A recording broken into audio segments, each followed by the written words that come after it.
Welcome to BitBoy Crypto, home of the Bit Squad, the largest and greatest crypto community in all the interwebs. My name is Ben. Every day on this channel, I show you how to make money in crypto. If you like money in crypto, make sure to hit the subscribe button.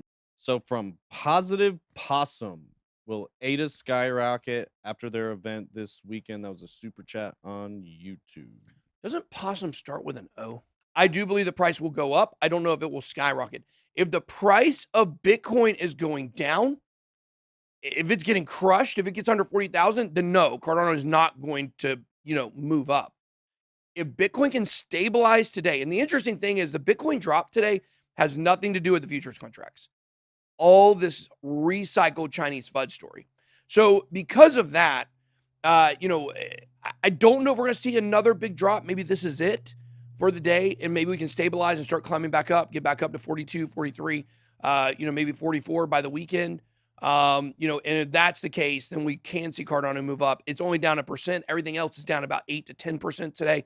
So I think that could be a pretty good indication that we may, in fact, see some upward price momentum for Cardano over the weekend.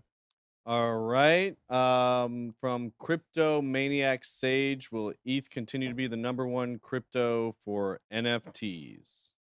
Yeah, absolutely. I mean, it's just by sheer volume. You have to remember that it's not just how many people are producing new stuff on there. It's how big and bustling that secondary market is for Ethereum. And I believe all the largest NFT projects are on Ethereum. The Solana Mutant Apes is probably up there, maybe the top 10. I don't have the exact number where it is. But your BitPunks and your Bored Ape Yacht Clubs, all of that stuff, those are all on Ethereum. On the NFT question, like staying in that same concept, Tehran Crypto, which is the better play over the next 6 to 12 months? Buying NFTs or buying the coins they're hosted on, Mana, Sand, Engine, Chili's, etc.? Definitely buying the NFTs, in my opinion. And the reason for that is because now look, my answer here is assuming that Bitcoin will top out, altcoins will top out in the next few months. And that means in 6 months, we will be firmly into a bear market. I've said this many times. I believe that when it comes to the bear market, we've never seen NFTs during a bear market. I think we will see more ups and downs, more cycles within the larger 4-year cycle of Bitcoin and the crypto markets.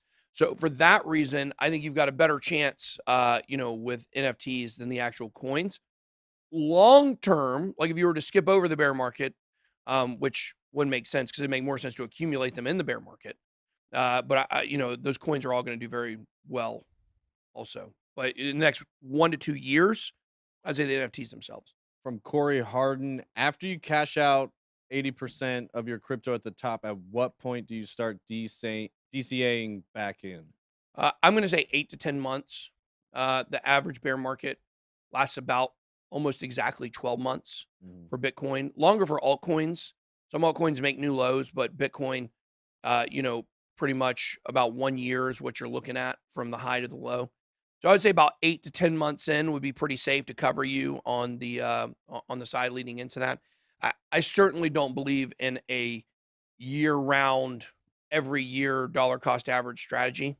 I think, look, over time it's going to work, but you're just wasting your money when you're putting money in at the beginning of a bear market. Well, and you have to remember too, for us, we earn a lot in crypto. So sometimes we're DCAing out and in, if that makes sense. So, and on that 8 months, 8 to 10 months, I mean, just like anything, we'll have to watch it as time goes on, So Now look, I mean, we thought we had the timeline for this dead on, and it looks like we're going to be off a little bit. So that's kind of what I'm saying. Like you have to make assessments 8 to 10 months approximately, but it could go 12 months, could go 9 months. Right. It just depends on the landscape at the time. That's why I think 8's pretty safe. I do too. I mean, 8 to 10, I think is pretty safe. I think that's pretty accurate, but you never know, who knows where we're going to be 10 months from now.